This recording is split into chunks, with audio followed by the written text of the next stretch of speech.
Good evening, everybody. My sincere apologies for the delay, and thank you all for patiently waiting, and thank you all for coming.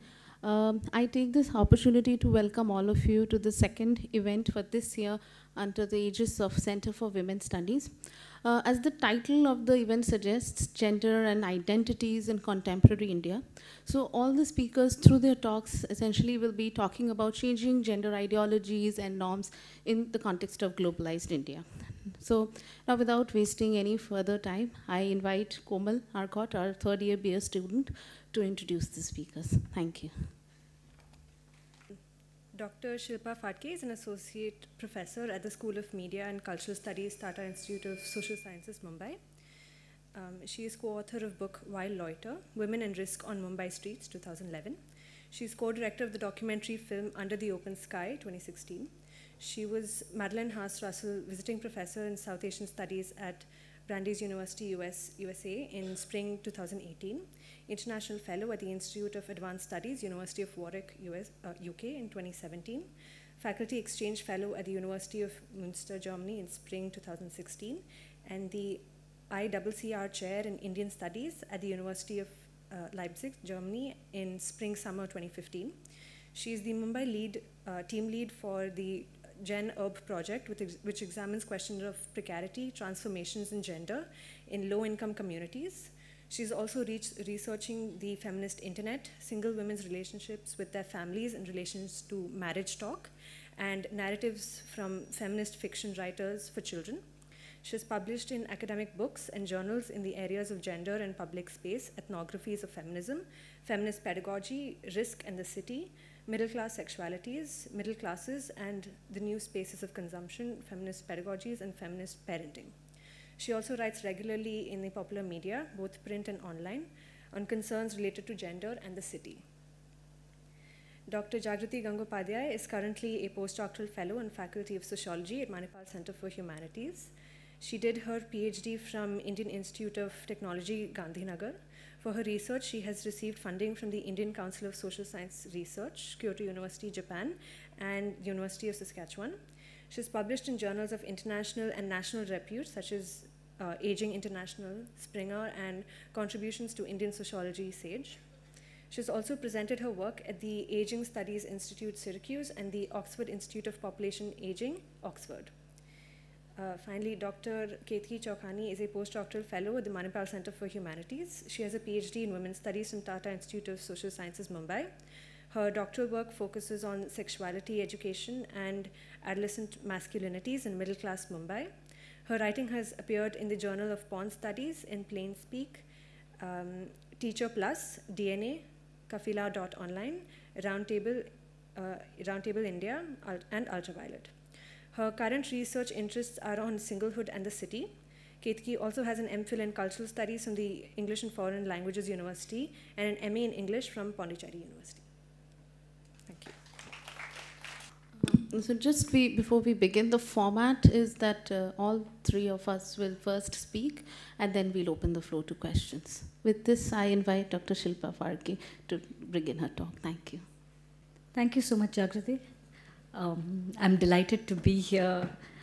This is a really beautiful space you'll have. I was quite willing to sit. I'm partly the reason why we started late. I'm quite willing to sit there, drink chai, and watch your lake for a very long time. So I'm deeply envious of, chai drinking practices that allow you to look at lakes. I'm really delighted to be here. I'm particularly excited to be sharing platform space with Ketki. And I'm going to speak on it. Oh, thank you. So that's the title, Defending Frivolous Fun, Feminist Acts of Claiming Public Space in South Asia.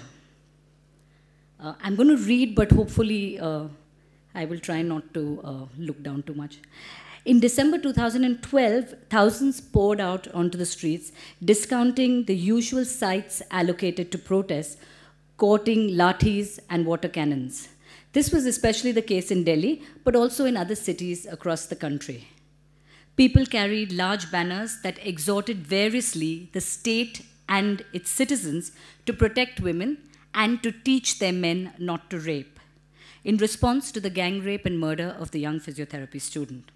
While this young woman met most criteria to be classified as a good victim, she was out at night, but not too late at night. She was escorted by a male friend, and she fought her assailants hard. However, she had also been out for fun, watching a film with a friend, and was returning home when the attack happened. There have been many similar protests in regard to women's safety in public, and like this one, they tended to take place immediately following a specific assault and focus largely on the question of safety. However, we've also seen other ways of claiming public space for women in the shape of Take Back the Night marches and similar campaigns. These are ways of focusing attention on everyday acts of access to public space. It is women's access to public space for a purpose, usually related to education, employment, or consumption, that receives the greatest legitimacy. But being out for fun is much less likely to be defended, much less fought for, while work and the workplace continue to be fraught for many women who have to negotiate sexism, sexual harassment, and the gender pay gap. There is a clear legitimacy in women's right to work. In this context, women may then legitimately access public space as a conduit between work and home, preferably during daylight hours, but also in a limited way after dark, provided they demonstrate both respectability and purpose. In the early 2000s, I co-wrote along with Samira Khan and Shilpa Ranade a book called Why Loiter, that engaged substantially with the idea of fun in relation to public space, arguing that fun is a deeply relevant politics of effecting feminist change. We argued that what women need in order to access public space is not safety, which is inevitably conditional upon women being respectable, but rather the right to take risks without their presence being questioned, which means not that you should never be attacked, but if you are attacked, no one should ask you why you were there, what you were wearing, what time of the night it was. We push this line of thinking further to suggest that for women to have unconditional access to public space, everyone else, including those perceived to be unfriendly to women, should also have an unconditional access. We suggested that loitering, that is hanging out in public space without purpose, might be one way in which all citizens, marginal and otherwise, might be able to viscerally claim public space in an embodied way. There is also a law in Mumbai and in other parts of this country and in other ex-British colonies that says that anyone loitering suspiciously between sunset and sunrise can be picked up without an arrest warrant. One of the things we wanted to do when we were doing research on this project was to follow this up, actually look at who was arrested and go and sit outside those spaces and find out why they'd been arrested, but we never got around to it. I mean, I think there's still a project in there that someone should do. In recent years, one has seen a growing number of movements and campaigns that engage with women's access to the city and its public spaces.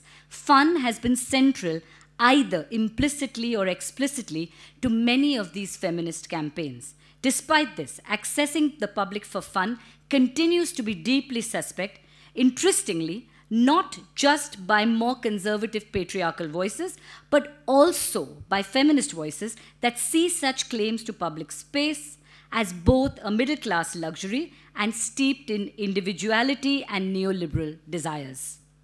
In this paper, I engage with what fun means in relation to public space.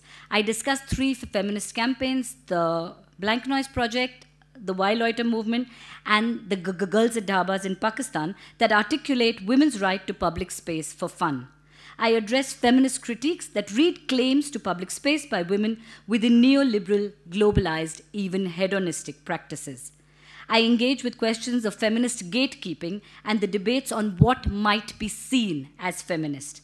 I argue that fun challenges rather than conforms to neoliberal ideologies and that a feminist discourse for the 21st century must embrace fun. The next section just looks at what we might see as fun.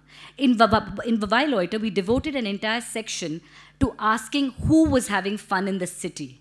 So we traversed the city of Mumbai looking at different spaces and different classes and different professions that women occupied and different kinds of women, arguing that for women, fun in public space often involved an inordinate amount of subterfuge and strategizing.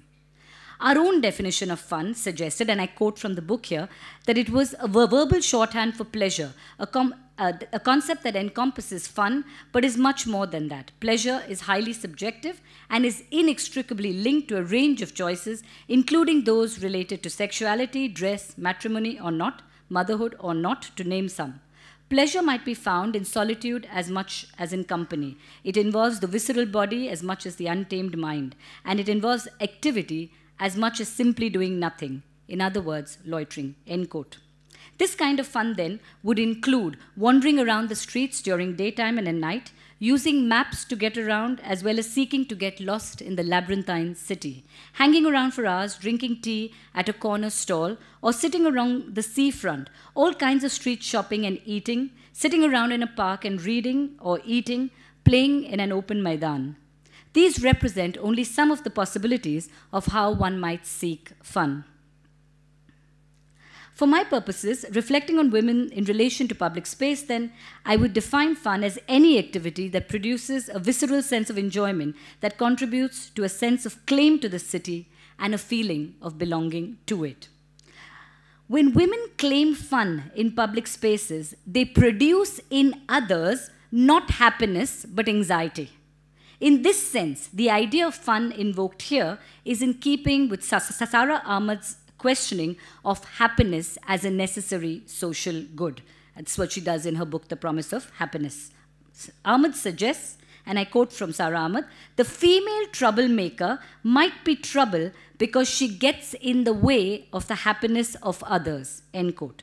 When women choose to wander in city public spaces where they are perceived to be unsafe, they act not as well-behaved, good women, but rather as those Ahmed refers to as troublemakers, dissenters, killers of joy, often creating unhappiness for their families and communities who see them as recalcitrant and in need of control.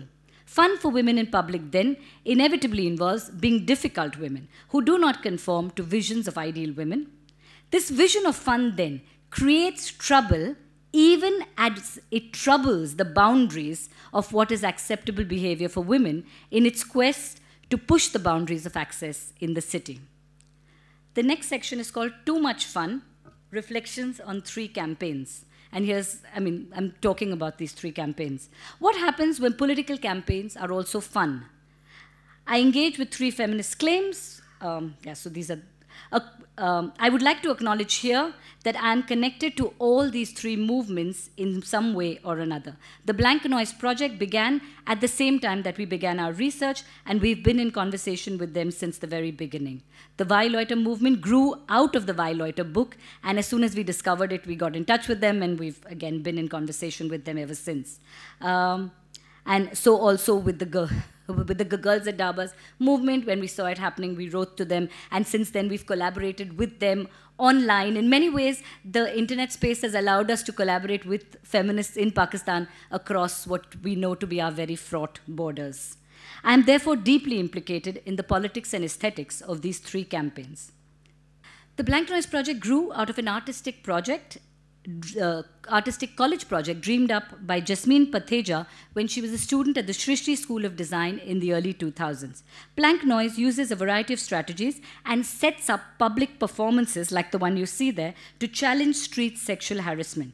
They also have public installations of clothing that women wore when they were harassed. This is crowdsourced under the title, I Never Ask for It. So they basically invite people to send them clothes in which they were harassed. When Blank Noise began, they used a strategy taken from the Hollaback campaign of taking photographs of perpetrators of street sexual harassment. They soon realized and were also critiqued for the fact that the largest number of these were of lower class men. This is something that the Blank Noise has since then taken into cognizance, and they no longer engage in this practice. Another campaign. So this is what they do. I mean, they hold these kind of public installations of. Another campaign is called Meet to Sleep that invites women to sleep in parks as a way of claiming space. Women take mats and water or nothing at all and nap on park lawns and benches. I have participated in one or two myself, and you will see both myself and Ketki in that one. One with my 70-year-old mother and 5-year-old and then 5-year-old daughter. As you nap on the park bench, the security guard will ask you to leave. The idea is to engage him in conversation. Who has instructed you to ask people not to sleep? Why do you think people can't sleep in a park? Do you think it hurts anyone? By this time, a small crowd has gathered. Everyone has an opinion. Some support you. Some cite law and order. There is a discussion. You talk of people's rights. Some might say how much the city has changed and become anti-people. By this time, you've taken a photograph of yourself sleeping or somebody else has. Later, you post it online where there will be more conversation. Much of Blank Noise operates in this way, where conversations are encouraged both as part of the performance as well as afterwards online. In fact, the online is yet another performance, and photographs must be curated just right. I remember at our second Meet to Sleep, where I went with some students, we decided to take photographs first and then have the conversations.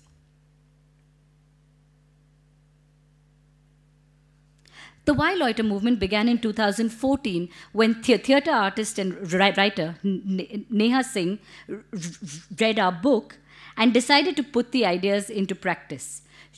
And in fact, it was really strange, but before this, people would always ask us, oh, loitering, but how do you plan to operationalize this? And we would sort of stutter and stammer. I mean, I stammer anyway, but we would stutter and stammer because we didn't have an answer, and go like, you know, these are utopian, theoretical ideas that we hope public policy will take cognizance of. But since Neha began loitering, we now say, well, you know, somebody's operationalizing this idea.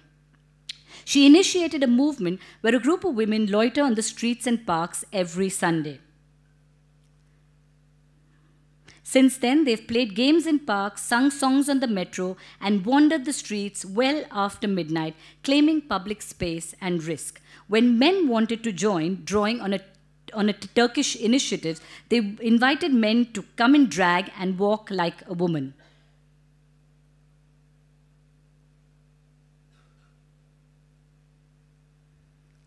The Mumbai initiative has also spawned one in Jaipur, and there have been sporadic loitering sessions in Aligarh and Pune as well. As part of the loitering process, the group also started a blog to share their stories of loitering. In the very first post, written in the opening lines, Devina Kapoor argues that if a group of girls are loitering in the city without a purpose, which is a big thing if you are a girl, and I'm quoting, because your reputation would be questioned. But despite this, and again I quote, these handful of girls with a vague vision in their minds are out and spreading in the city. You better watch out, end quote. Neha Singh has pointed out that while large protests and Take Back the Night marches have their place in a feminist politics of claim-staking, for her the embodied claim of wandering in the city on her own or with a few women is transformatory. She is steadfast in the claim that micro-transformations matter. That's Neha. Girls at Dhabas is an initiative by young Pakistani women that began in Karachi in 2015, but also spread to Lahore and Islamabad. It began when one of the founders, Sadia Khatri, posted a photograph of herself at a roadside tea stall, a dhaba, that was peopled by men, as such spaces often are. Since then, girls at Dhabas have played cricket on the street, organized cycling rallies, and run tea stalls. The group is active on various social media sites and has many followers. They also run a very exciting podcast that you all might want to watch called the Behenchara Diaries. Sadia Khatri, in an interview, articulates the pleasures of the public. I think there's something amazing about just being outside without any set purpose in mind. When you're alone, even more so, you could end up striking a conversation with a stranger. You could end up discovering a new place, writing a new poem. Sometimes you spend hours sitting in one place, watching strangers and processing your own thoughts. Close quote. These are their cycling rallies. Okay. The sense of being a collective that Neha Singh articulates finds resonance in Saadia Khatri's words as well. In an interview, Khatri was quoted as saying, quote, "We have definitely found a lot of strength from Why Loiter as well as other groups such as Blank Noise and Feminism in India. It's reassuring to know this work isn't being done in isolation. It's particularly encouraging to know there is a history and context to gender dynamics in public spaces in South Asia and that many people are trying to do battle." Since starting the group, we have connected with feminists, rights workers, NGOs, anthropologists, designers, businesswomen, and social workers. It's incredibly relieving to know there is a bigger support group and resource base than we realize, that there is so much that can be done when we do it together, close quote. These campaigns do not occur in a vacuum, nor are the narratives they articulate entirely new. The desire to access public without restrictions seems to know no boundaries, geographical, temporal, or class. In 1930, in her evocatively titled Street Haunting, a London adventure, Virginia Woolf wrote of seeking to wander the streets of London using the alibi of wanting to buy a pencil. Writing in 1905, Rokia Sakhawat Hussain reminds us of the irrationality of locking up potential victims and women, letting potential perpetrators, men, walk free in her story, Sultana's Dream. Elizabeth Wilson's Sphinx in the City, written in 1991, presents women as representing unanswerable questions about the city, even as she suggests the joys of the enveloping labyrinthine cities for women.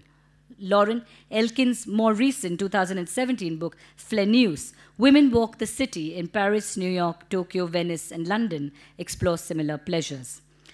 The three campaigns have drawn a wide variety of women onto the street and in public space in a variety of acts of protest and claim-staking. These campaigns have often been lauded in the mainstream media, but have also come in for their fair share of criticism, often as being too individualistic and too focused on lower-class men as perpetrators, and concomitantly as being middle-class and also neoliberal. In the next section, I talk about why claiming public space is not neoliberal. Gendered claims to public space are being most vocally articulated by a demographic that can be described as middle class and relatively privileged. This has often led to these claims being seen as niche, even anchored to neoliberal regimes. There is a linear connection being drawn between these claims to public space and those to privatized spaces of consumption. One line of the feminist argument sees projects such as the one I have discussed as being part of neoliberal politics anchored in visions of entrepreneurial selves and desires for untrammeled freedom. Campaigns claiming women's rights to public space. Okay, I'm just going to jump this section. Lata Mani expresses no little discomfort with what she calls the sexuality, freedom, pleasure, danger nexus of the modern city. Disconcertingly, this idea is one that may well be espoused by the religious right wing, whose ideologies are very different from those of money. Scholars have pointed out in other contexts as well that feminist positions may be seen as similar to, even co-opted by right-wing fundamentalism. In 1998, Mary John pointed out in relation to the Miss World contest, which was held in Bangalore, that the loud protests of the right wing made it very difficult to recognize the vast ideological differences between their understanding of an ossified notion of Indian culture symbolized by a desexualized womanhood and the more nuanced position in relation to consumer capitalism and beauty myths held by the feminists.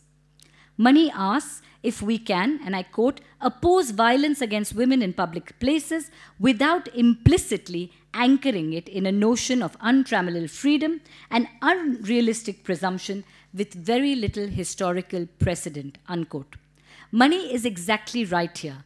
Untrammeled freedom is indeed unrealistic, and I would argue that the young and not so young women involved in articulating claims to public space are well aware of this. In Why Loiter, we refer to unconditional access to public space, not just for women but for all citizens, articulated within a radical politics of loitering, an activity that is distinctly non-neoliberal.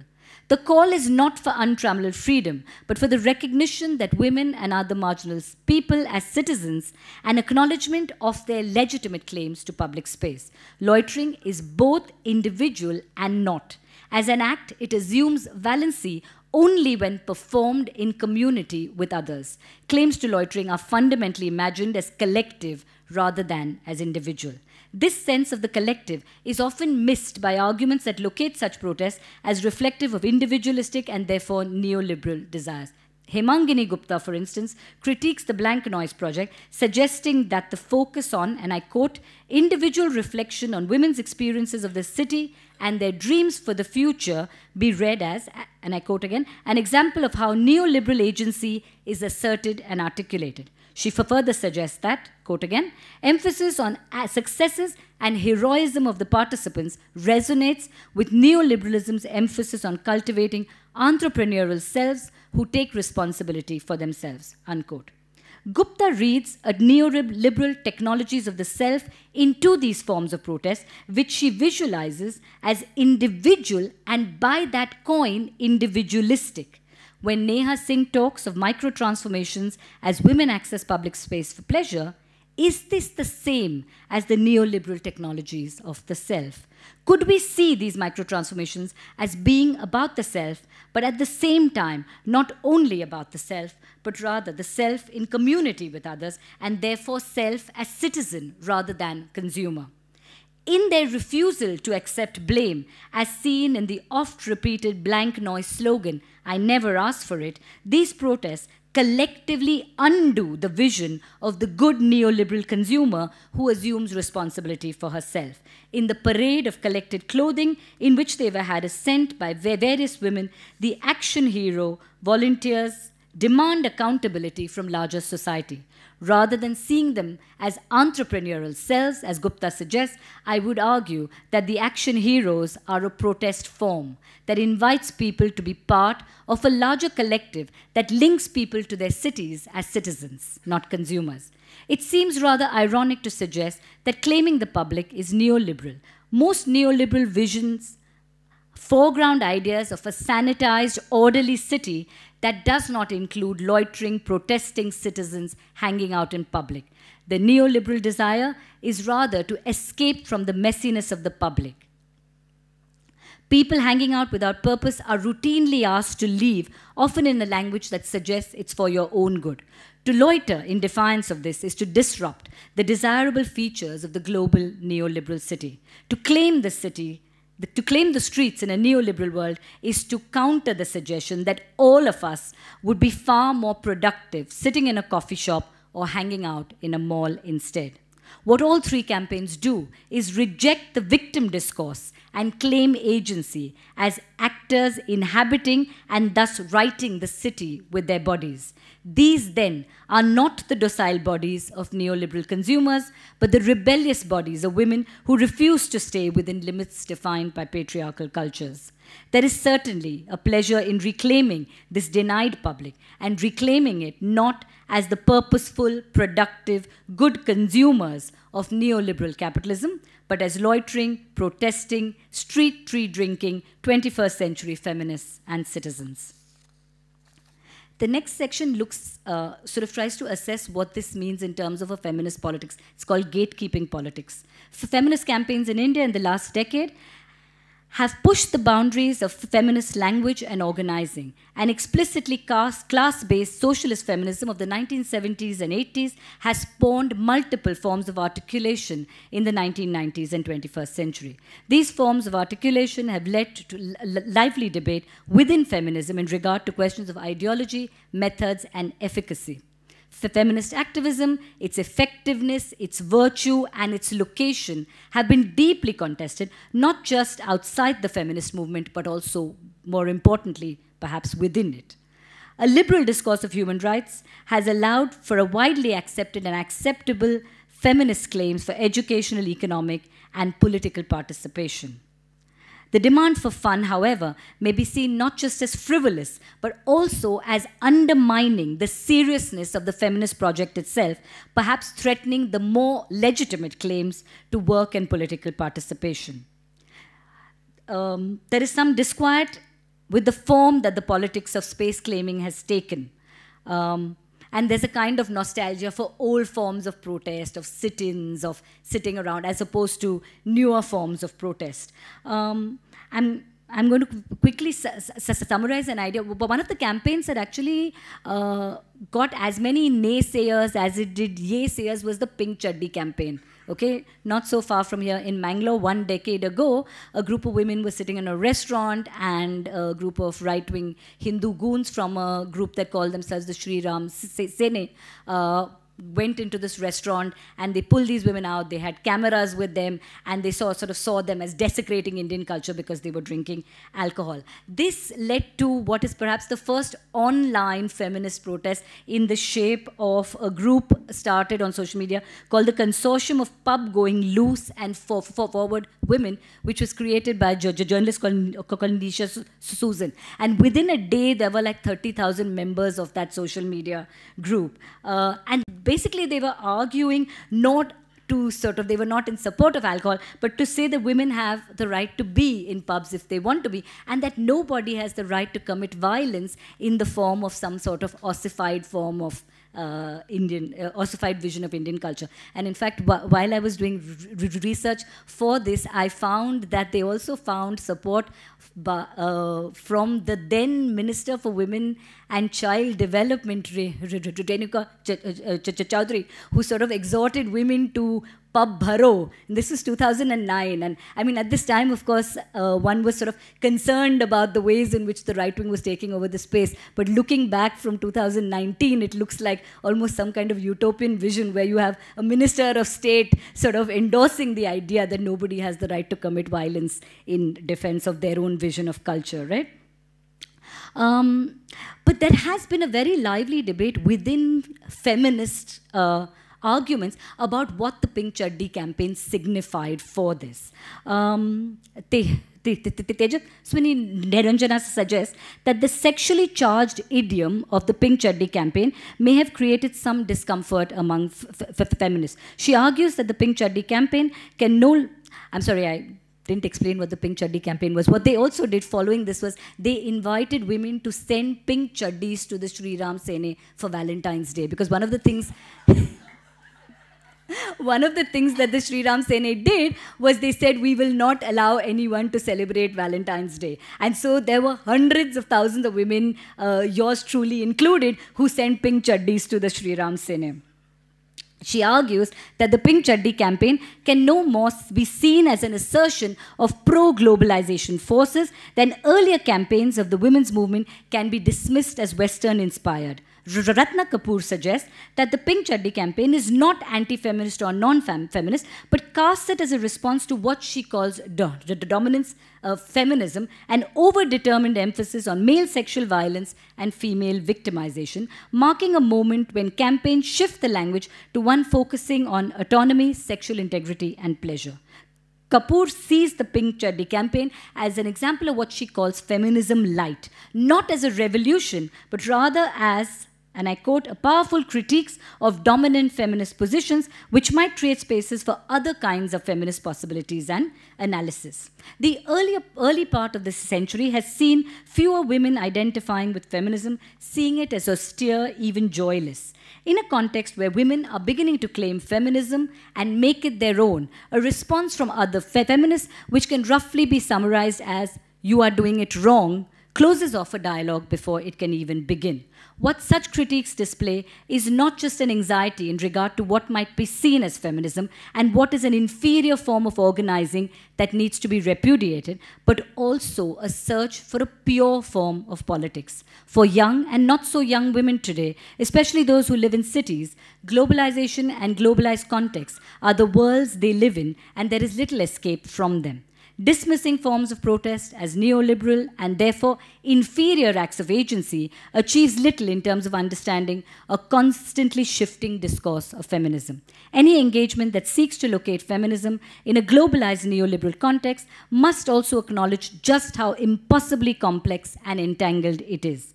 It is precisely feminist positions that do not recognize pleasure or fun as legitimate, even desirable, that create a space for the neoliberal market to become representatives of these, which are then cast not as potentially radical politics, but as choice. Where feminisms are judged for their virtue or lack thereof, certain forms of articulation are deemed illegitimate and therefore unworthy feminism. The argument being advanced is that these campaigns are somehow inadequately feminist, that they are too hedonistic, too individualistic, and in the subtext I read, too much fun to be truly feminist. For feminist activism is a serious business. Okay, just to conclude, to sort of articulate fun as serious politics, what changes when individual women begin to claim the public not for work but for play, not in quest of higher goals but for itself, for the sheer pleasure of being in the city, the pleasure of experiencing one's body in the city, in courting the risk of the darkness of the night and the joyous transgressive fun of flouting restrictive boundaries of control. To seek fun on the streets, wandering, sitting at street stalls, and simply claiming the city with our bodies are acts of claim-staking that assert that fun is not merely to be found in acts of consumption.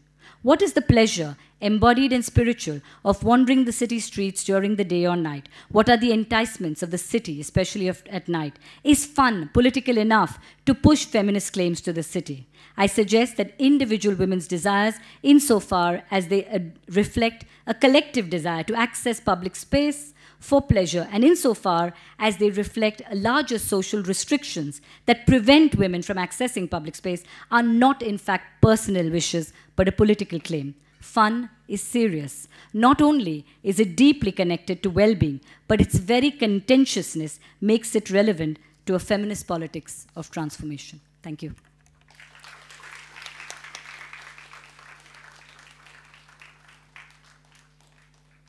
Thank you so much, Shilpa. I'm the next speaker, and my topic is, as the title suggests, living apart together, changing practices of intimacy and gender norms in urban India. I will be referring to living apart together as LATs, is a short form. Also, it's a very North American term in that sense, and even Indian media uses this term. So I'll talk about that, why I'm using this terminology with regard to marriages, etc. Before I start showing my PPT, I want to share that I chose this topic as a research topic and from the point of sociology, essentially because I'm in this kind of a marriage arrangement, living apart together for the last, we'll complete 6 years in November. So in fact, we never stayed together after getting married. And initially, I used to think that we are one of a kind, and we chose this kind of an arrangement. It was working well for us. But then gradually, I met several couples who are now going into this kind of an arrangement, and the media, Indian media, is also writing about them. So that was the time that I realized that I could do my research in India. So, which is why I chose this topic, because as students and colleagues in MCH are familiar that my major area of research is health, gerontology, medical sociology. So that is, in that sense, a slight diversion from my primary area of research. So to start with the literature, changing marriage practices in India. So marriage, while sacred and important and a significant structure or institution in the Indian framework, nonetheless, it has been changing, and several scholars have written on marriage. Ravinder Kaur, then Shalini Grover, etc. Then Netting, Osella and Osella. There are a plethora of literature on marriage system in India. So, for initially, historically, we could say that when arranged marriage, then love marriage, then there are other forms such as arranged love marriages, love arranged marriages, destination weddings, then we also have matrimonial websites. So, which is why what I'm trying to argue is that the phenomena, the institution of marriage has been changing. And now within that, where does LAT fit in? So what LAT essentially, of course, is very specific to a particular class and a particular educational background of couples who take up this form of a marriage arrangement. So there is no proper definition. Of course, there is a lot of Western literature on LAT, and there is not any maybe study done with regard to India, but there's a lot of literature that exists in the Western context. So, however, there is still no, and in India, when I did the interviews, often the couples use the term long distance marriage, which is why I have added this to the PPT. So there's no proper definition, but this is a working definition that I will be sharing. So what we understand by LAT is a considerable number of married young couples are opting to stay apart from each other post their marriages. The primary reason being career preferences or higher study needs these young couples are not able to live together after their marriage. But what's the interesting thing is that the separation period is not bounded by time. So what I found, and this came out as one of the findings and one of the conclusions that I draw was, none of these couples are urgently looking for any time soon to live together. They're very happy in this kind of an arrangement. So I will, of course, talk more about it during the findings. But so this is the background and the context of my study. My theoretical framework I draw from Anthony Giddens, a contemporary sociologist, and his book Transformation of Intimacy. So, of course, Giddens has been critiqued, and I'll come to the critique once I mentioned what Giddens talks about, and then I'll again justify why I'm still using Giddens. So, Giddens actually had given a theory on intimacy and pure relationships. What he had argued was that romantic relationships are ideal and they will gradually decline, and sacrifices, couples sacrificing for the sake of love is a very utopian concept, and the individual self will take prominence and priority, and that is what he defines by pure relationships, in which individual choice, equality will be the main reason for the sustenance of the relationship. That is what he talks in, and that is how a new form of intimacy will be constructed. That while maintaining the individual choice, self, etc., couples will still retain intimacy. Sacrifice, true love, etc., all these will go into the background. His second theory, theory of globalization, in which he argues that with globalization, ordinary women will claim for equality in their day-to-day lives.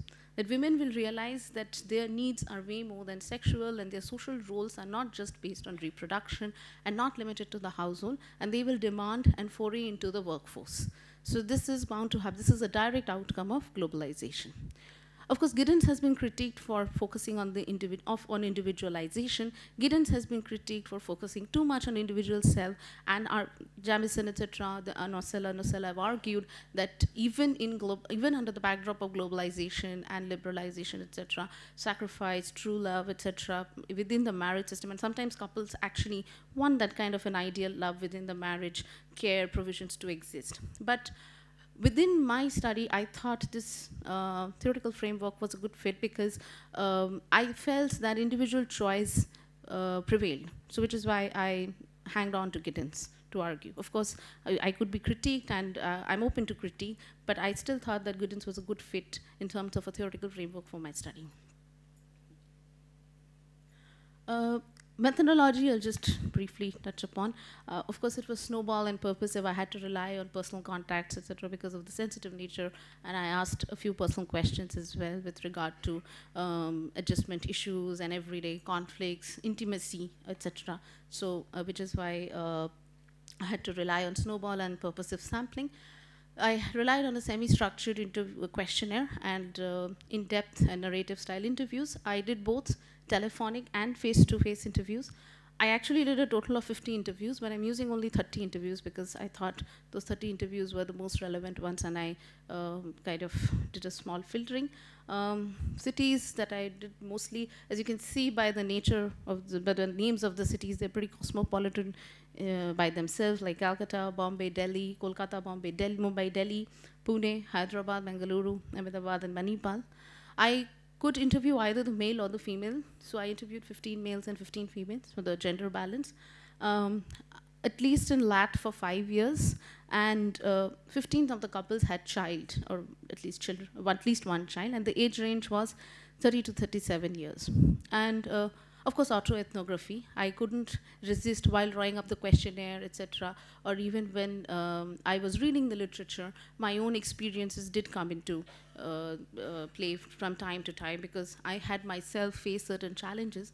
But, and that is when I relied on critical reflexivity, and I did not probe any of my respondents or give examples so as to suggest, that they should say the thing that I'm actually looking for. So I tried to do that as much as possible. But I still have acknowledged that I've relied on autoethnography because, you cannot really remove your bias completely. And some amount of bias does creep in, and so I thought it is best to acknowledge that up front.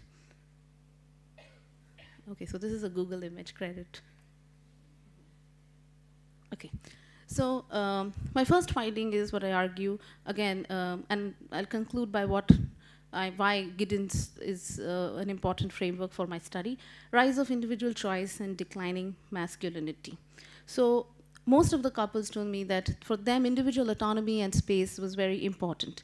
So both women and the women particularly mentioned that, of course, some of them, and the other thing, yeah, for my methodology, I also chose 15 arranged and 15 love marriages. They were not all love marriages, yeah. So I'll just read out the quote, so just to explain the findings. My marriage got fixed when I was in the second year of my PhD. Of course, since this is an arranged marriage, my in-laws asked me to give up my education and shift in with my husband. They told me that your husband is a doctor, well settled. What is the need for your education?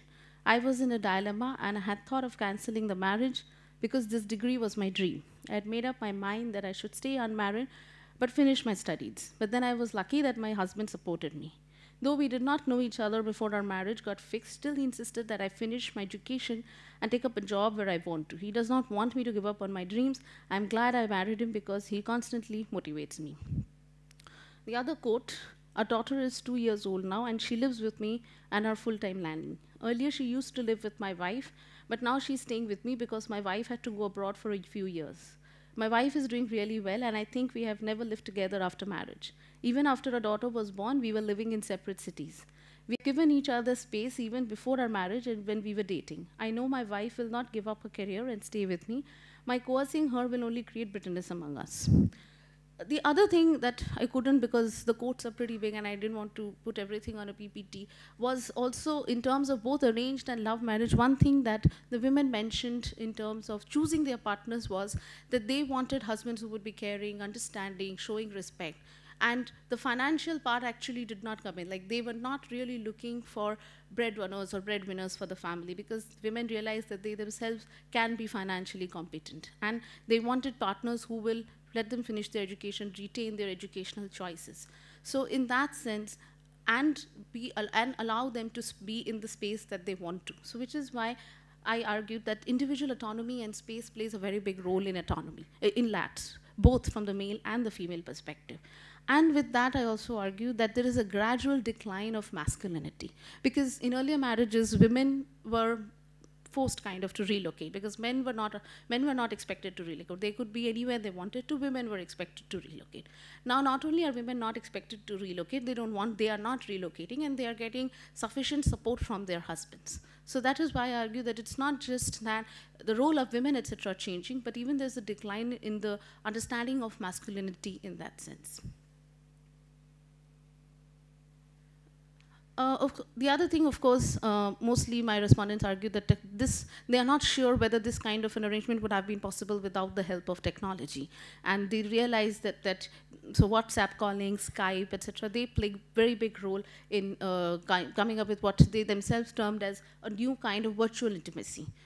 And particularly those with children, they do Skype, video calls, etc., every day, so that they can see the baby, emotional dependence, all through via technology. So they themselves don't know that whether that would have been possible maybe a few years earlier without the aid of technology. The other thing they mentioned about daily companionship versus regular adjustment issues. Of course, finance was a problem, because most of the couples mentioned that they had 2 individual households, which became expensive. A lot of expense came up on travel, etc., and I could identify with some of these issues. But then also some of them mentioned that, and the men actually mentioned that some of them had to learn cooking, some of them had to learn household chores, because even when they were getting married, they said that they just didn't want a partner who would come home and cook. So they believe that this kind of an arrangement actually allows them to have that mutual respect and dignity within the marriage. And by retaining their own educational career choices, preferences, they believe that they are able to also maintain the respect and dignity in the marriage system. So again, I'll just read one of the quotes. We often talk over the phone and sometimes also do video calls. I'm grateful to all forms of technology which connects us. She knows everything about my life. I tell her everything. She has the habit of panicking and she's constantly worried about my diet, sleeping time, and general lifestyle. But I know these are ways of showing her love for me.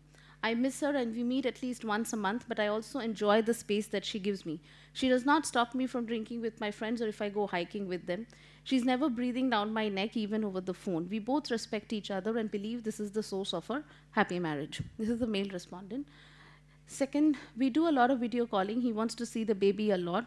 I don't know what we would have done without the technological revolution. Earlier, we would talk about work, family, and other stuff, but after the baby, we would talk only about the child. In fact, he's constantly worried if I'm doing everything right. That does irritate me at times. I believe I'm doing a lot, and it is easy for him to pick faults from a distance. At times, I also feel me and my parents are bearing all the burden of child rearing, but it was my decision to stay like this, and I'm glad he understood. I know it is hard for him to stay away from the child, but he wants me to keep my job and not relocate with him. We both respect each other, have full confidence in each other as well. This is what keeps us going. The one thing that both partners indicate, and particularly the female partners indicated, is that they are not taking some kind of permission from their husbands or in-laws to lead the lives that they are leading. They would have done this anyway. And they are glad that their husbands at least are supporting them. So in that sense, again, to go back to what Gideon had argued, that women are demanding that kind of an equal role within the household system. A recent World Bank study in 2018 showed that there are huge dropout rates from workforce within India, and they attributed the reason to motherhood. And also my respondents mentioned that there is, particularly the female respondents and also the male respondents mentioned that the pressure mostly from the family comes on the daughter or the daughter-in-law to give up a job or studies. And in fact, most of the female respondents mentioned that not only from their in-laws, they don't get support from their own parents also. So the pressure is constantly on them so that they relocate. And many of them said that just because I'm a girl, I'm constantly asked to relocate and shift with my husband. So both of our families want me to give up my job and shift with him. This is because I'm a girl. Even my parents want that. In fact, when I have leaves, I have to spend equal time with my in-laws, even if my husband is not visiting. These are customs for married women. I do not protest because first, my parents also do not support me. And second, since I'm actually not shifting with him, I'm abide by these small requests. It keeps everybody happy. So the female respondents mentioned they do these small adjustment issues. Sometimes the male partners also do small adjustment issues so that the larger goal, the larger sustainability, it is, they argue that it is an everyday battle that they have to fight, because it is very difficult for the extended family members, parents, etc., to understand this kind of an arrangement. Yes, it's hard, and both our parents want her to give up her PhD and come stay with me. They want her to do something else so that I can be with the baby, but I don't want to stop her. Our parents also want her to look for a job where I'm staying, but I know that might not happen. Then they will ask her not to work at all, but I want to support her in whatever she decides. It's a tough situation to keep everybody happy. So, of course, the couples themselves have this kind of an understanding and the sustainment, but it is not easy for them to convince their family members. So to conclude, I just want to throw light on a few things. So, of course, LAT is still a contemporary and a very recent phenomenon, and there is, and this is still upcoming, though I interviewed 50 couples, but nonetheless, it is still very specific to a particular class and educational background. And within this kind of an arrangement, individual choice, respect, etc., they are major components. But important thing and the interesting thing that I found was that none of these couples are planning to live together in the anytime future. They're very happy. The couples, the husband and the wife themselves are very happy in this kind of an arrangement. And so in that sense, I finally conclude by saying that this is a new kind of a micro-family that could come up in the near future, where this and LAT might just become the future in the coming years. That we'll have to see. Thank you. With this, I invite Ketki Chaukhani for her talk. Thank you. Thank you so much. It's such a pleasure to be able to speak in front of my colleagues, my students, and especially so to share a stage with my mentor, Shilpa. So I dive right into my paper, which is titled Uncoupled, Outlines of a Singlehood Standpoint. Single रहने दे, मने single रहने दे, happy हूँ मैं, happy रहने दे, sings Kangana Ranaut in the film Simran, pleading specifically to her father and the rest of her family to let her remain single and happy. But the time has come to talk about singlehood and let Simrans of the world remain single. But in a coupled world, nay, in a much married adult world, how are we to speak of singlehood? What place does and can singlehood occupy in a world crowded by twosomes? This essay explores the existing limited and limiting frameworks within which singlehood is spoken about to ask, one, how can we imagine a singlehood politics? Two, what are the imaginations and visions of a singlehood standpoint? And what are the contours and resources of a singlehood standpoint? The essay is split into 3 sections. The first section examines the possibility of a singlehood politics. The second looks at the relationship between singlehood and queer and feminist politics. And the last section traces the outlines of a singlehood standpoint. What are the politics of a singlehood of singlehood? Is there or can there be a singlehood movement? And if there is, who is then the subject of the singlehood politics?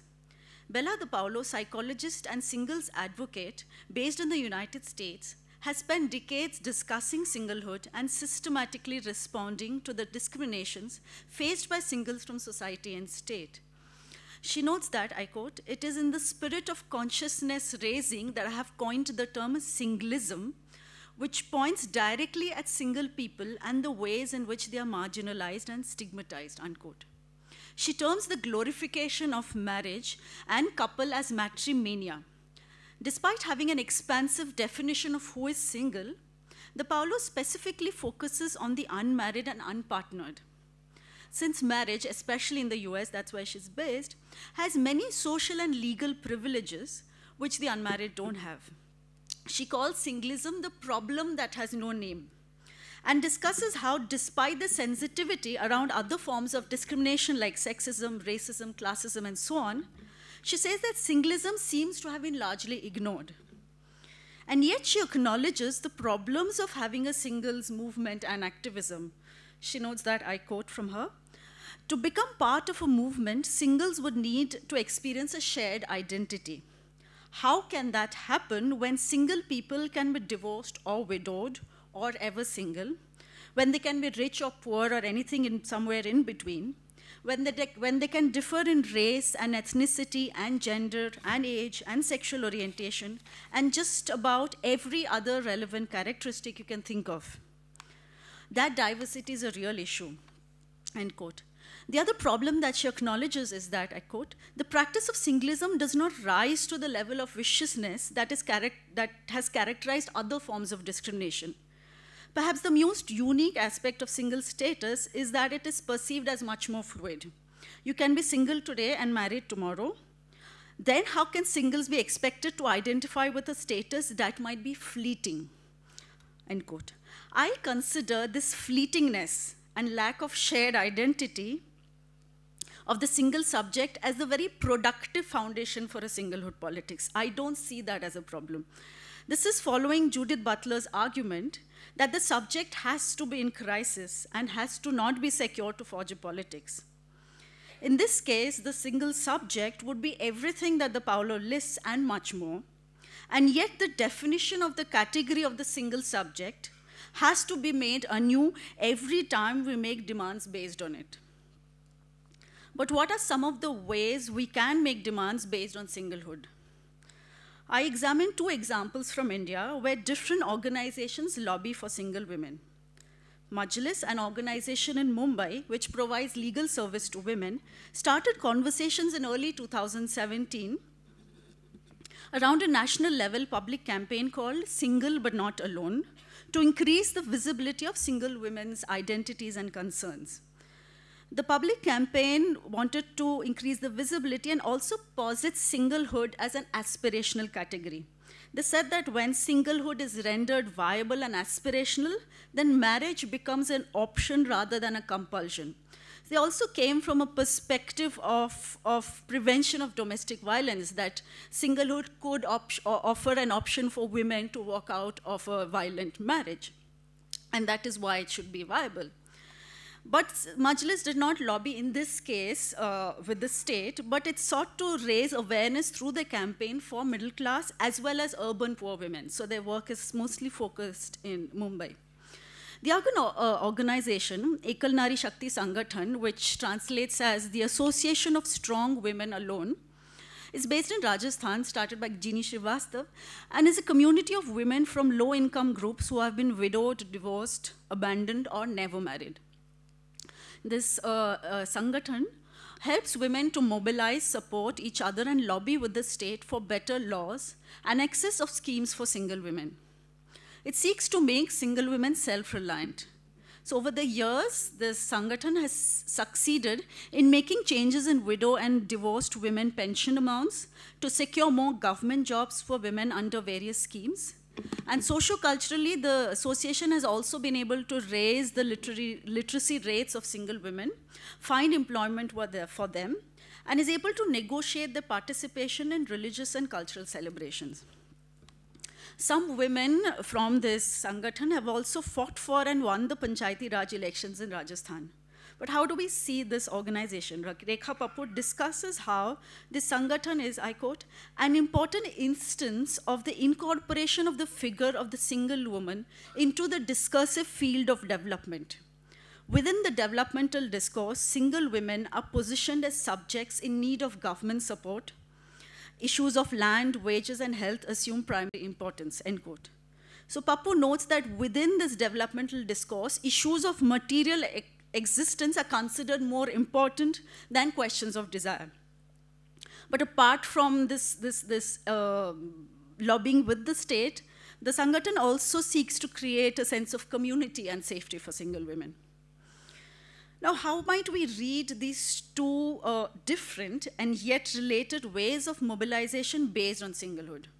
My contention, following Nancy Fraser, is that the Majlis campaign is an instance of a politics of recognition, and that the Ekal Nari Shakti Sangathan is an example of a politics of redistribution.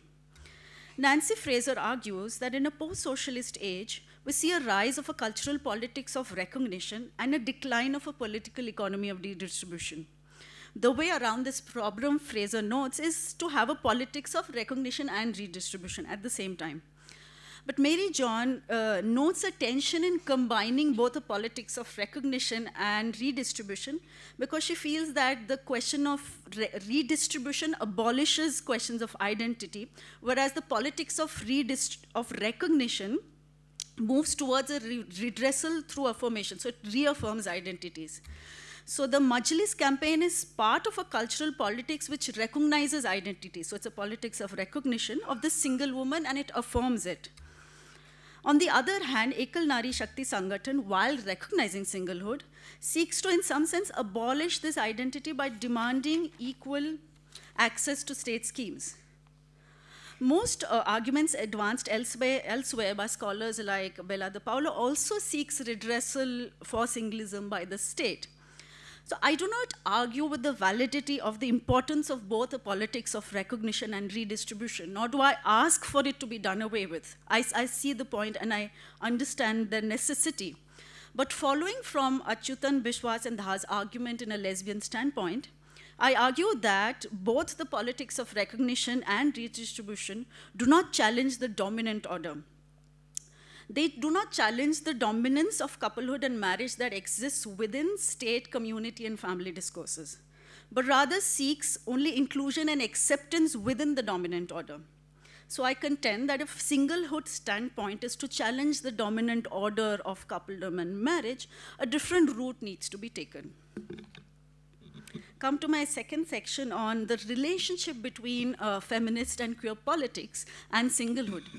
What has been this relationship? Rachel Morin, in the US context, writes that the second wave feminism forgot the single woman, and that both liberal and radical feminists in the West did not offer a vision of feminism beyond questions of reform of marriage and the need to balance work and family.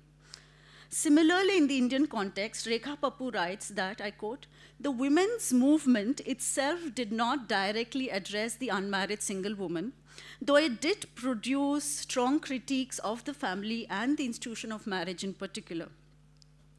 The effort was to largely democratize the institution of marriage and not necessarily to abolish it, end quote. So Pappu does mention that there has been an effort to discuss single women during the National Conference on Women's Movements in Calicut in 1990, but this was primarily in relation to lesbian women. The other scholar, Naisargi Dave, also discusses how the NGO Jagori used the term single women in place of the term lesbian women to form a community of women-loving women in Delhi. So there has been this relationship with queer politics, with singlehood, but not entirely on its own terms. So within scholarship, there also has been a strong critique of marriage. But this has not stopped the marriage equality movement from claiming marriage for the queer community. And yet scholars like Michael Cobb have recognized the abjection of singlehood in relation to queer identities. Michael Cobb playfully wants to add singlehood to queer identity by, I quote, attaching the letter S to the LGBTQ abbreviation, LGBTQS, so that he could affiliate those who were single with the ever-elongating list of non-majoritarian sexualities.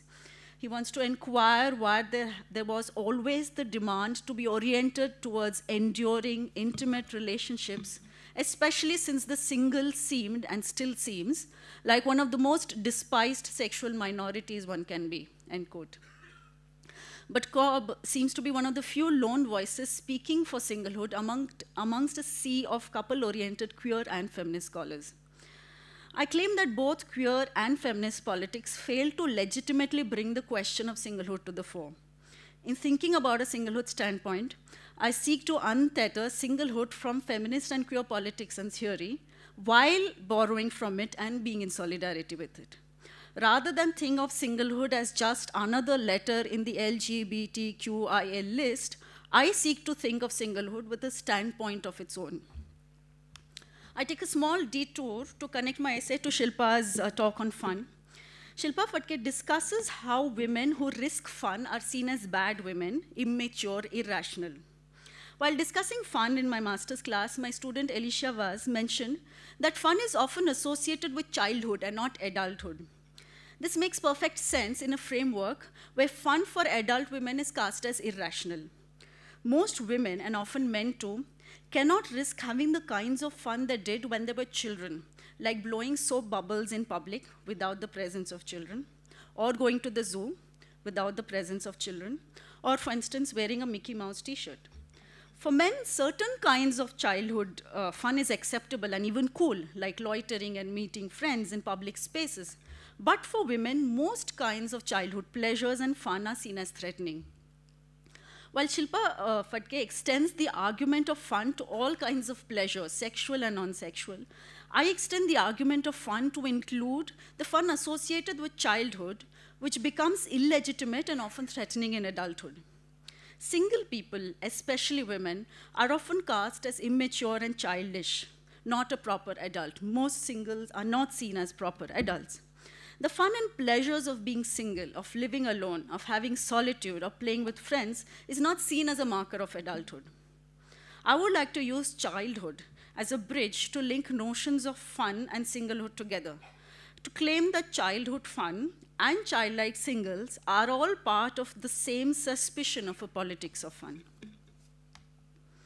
Now, to come to the crux of my essay on singlehood standpoint, a singlehood perspective has been introduced by single scholars like Bella De Paulo, Rachel Moran, and Kate Rimberger in their essay, Make Room for Singles in Teaching and Research. Here they argue for a specific singles perspective within research and teaching. They maintain that much research functions with the outdated understanding that marriage dominates adult life. This, they claim, does not reflect demographic changes. If a singles perspective is to be integrated in research, it cannot merely be additive. Just like we do not add gender and mix, it cannot be additive. Similar to singlehood, it cannot be additive. It has to transform the way we approach research. This article announced the need to have a singles studies within academia, which is yet to manifest there. Bella is still writing about the need for a singles studies amongst other scholars. The singlehood standpoint that I want to propose follows from this call for a single studies within academia and research. Achyutan Biswas and Dhar's lesbian standpoint speaks most to my understanding of a standpoint. And I borrow from their essay to frame a singlehood standpoint. So they say that, they write that lesbian standpoint is a turn to the excluded. And the excluded which is not authentic or originary, but which is unspoken, yet unspoken. This is what they call a return to what they call resource of the excluded. A resource which is comprised of narratives of lesbian lives. They also answer the question why a standpoint with a series of brief answers, which say that lesbian standpoint rejects victimhood, rejects acceptance and inclusion within the heterosexual frame, and which values lesbian lives. Most importantly, the lesbian standpoint is meant to provide, I quote, a counter-hegemonic imagination of the sexual, unquote, which they state to be the eros of the surfaces rather than eros of penetration. Now, to which resources then does a singlehood standpoint turn to? What are the imaginations and visions that a singlehood standpoint presents to a coupled world? I contend that the resources for a singlehood standpoint would include narratives of lives of single women and men, unmarried, celibate, ascetic, deserted, divorced, widowed, separated. To give an example, I draw narratives of two women who are not single because they could not find husbands, but because of their deep affiliations to communities. Prominent Dalit writer Bama, in 2019, traces her choice to remain single because of her desire to pass on, I quote, the new social consciousness and knowledge that education gave her to benefit her people, unquote. She goes on to write, quote, if I got married, I would be forced to confine myself to the narrow circle of my child, husband, and family, and be of no use to my people. It is this intense urge and desire for freedom to serve my people that prompted me to give up marriage, unquote. While Bama recounts her journey from joining a nunnery to leaving it to continue her work for her people and still remain single and unmarried, Shobha Mitra in 1949 recounts her journey of leaving Calcutta and an impending marriage to join an ashram in South India. Her departure was following an encounter with the co-founder of the ashram who told her, I quote, don't get married. You are very sensitive by nature and you are very sincere in your feelings. If you ever get entangled in this life of marriage, it would be impossible for you to come out of it. That's why you should not get married, for then you will be able to walk the path of sadhana. This is indeed your life, my dear child. This is your life. Don't get married, unquote.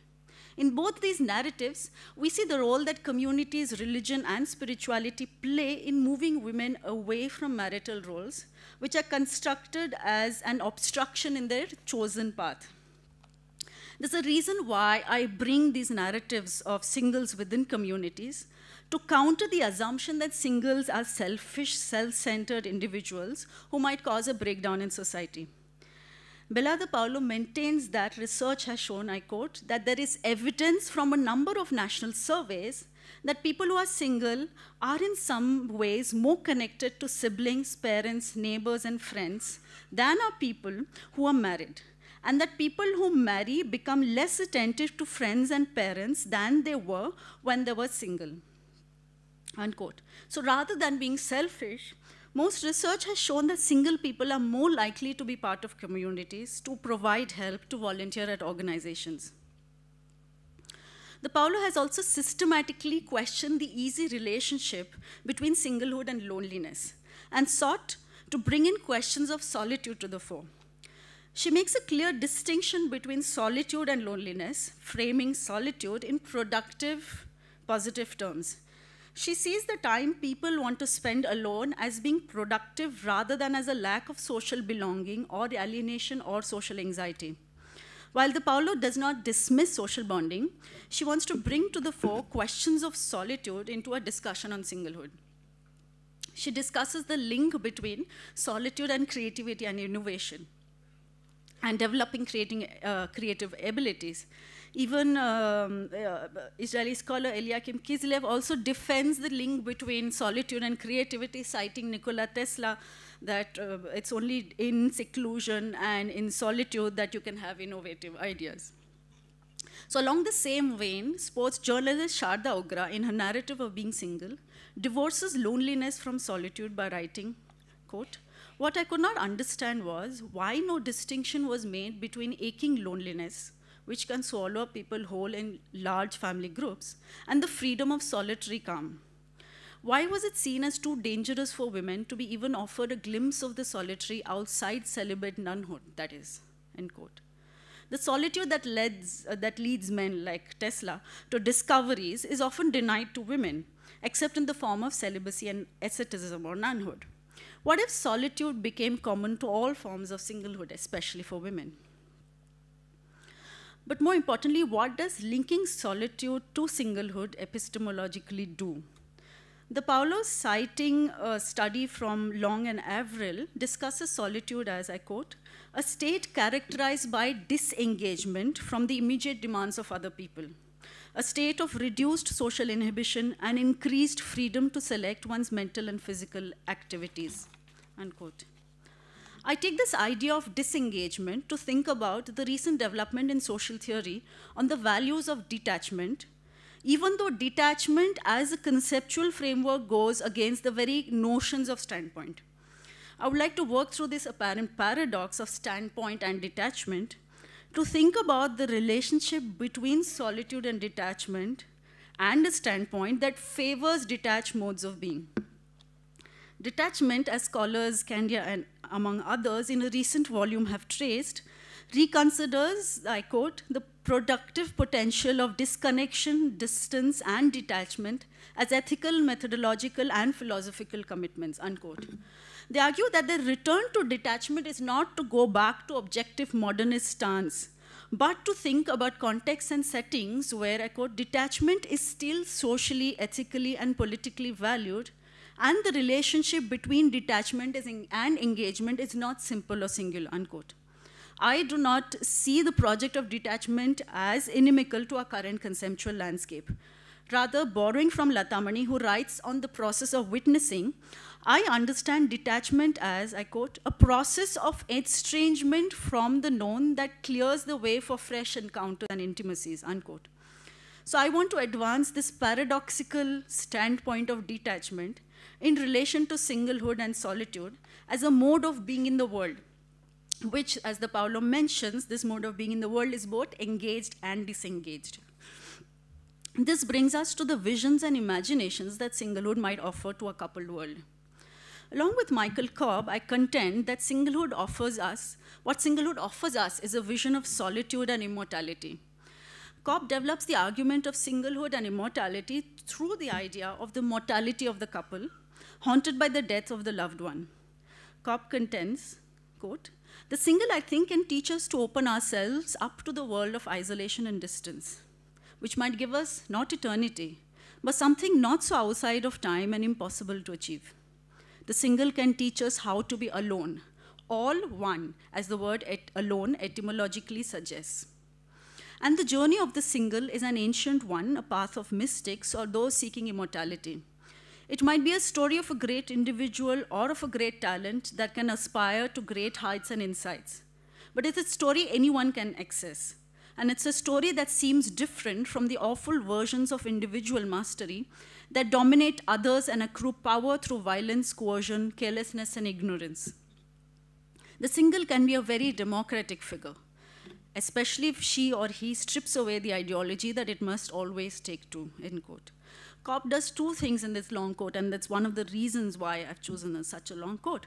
One is it detaches singlehood and solitude from capitalist modes of individualism. And two, he renders singlehood and solitude accessible and democratic. So he says that unlike the world of couples, singlehood and solitude can be accessed by everyone. Cobb also considers singlehood as a redirection of the gaze towards the distant horizon, towards expanses, and towards a return to the self, which is what he calls this return to the self as an empty fullness like the desert. It is in this space of the desert-like expanse, in the return to the self, and in the horizon beyond the supremacy of the couple world. So the horizon is exterior and the desert-like expanse is interior. to the individual. So this is where I claim lies the singlehood standpoint. This standpoint is both engaged and disengaged with the horizon and the expanse within and without. So I repeat that a return to the self, to solitude, and to detachment are not within capitalist modes of individualism. Rather, it is a different form of individualism based not on a self-centered coupledom, but on detachment from the tyranny of the couple that allows a connection with horizons and expanses. Peter Hees, in his recent book, History of Spirituality Without God, discusses the discomfort that sociologists often feel with the subjective and individualistic focus of present-day spiritual practice. He discusses the work of sociologist Robert Bellah, who fears that individual spiritual practice will lead to a collapse of society.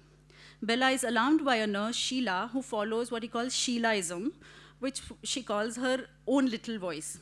He argues that the self-development inherent in this form of Sheilaism does not exclude care of others. He notes that most people, I quote, who follow spiritual paths belong to intentional communities. They have a personal practice, but they also take part in work that is useful to others, unquote. He mentions how the balance between individual self-development and community life is present in medieval Sufism, New Confucianism, Japanese Zen Buddhism, among others. So I bring this, the question of the idea of spiritual practice in Buddhism and so on, since it helps me better frame my understanding of a singlehood standpoint, which is a standpoint of detachment and solitude, as well as a connection to distant horizons. That is the vision, I argue, that singlehood offers to us, of detachment, productive solitude, return to the self, return to the full deserts within, as well as connections to communities and distant horizons. I end my essay with a note on the painting on screen. While reading Michael Cobb's book, I came across a reference to modernist American artist Georgia O'Keeffe's painting, The Beyond. Cobb discusses Georgia O'Keeffe's painting, The Beyond, as an example of the horizon and infinity of the solitude. The image on screen is inspired by Georgia O'Keeffe's The Beyond and the Manipal Lake that we see from our center. While it does not announce the horizon like Georgia O'Keeffe's painting does, it tries to imagine the beginnings of a horizon for singlehood in our context. Thank you.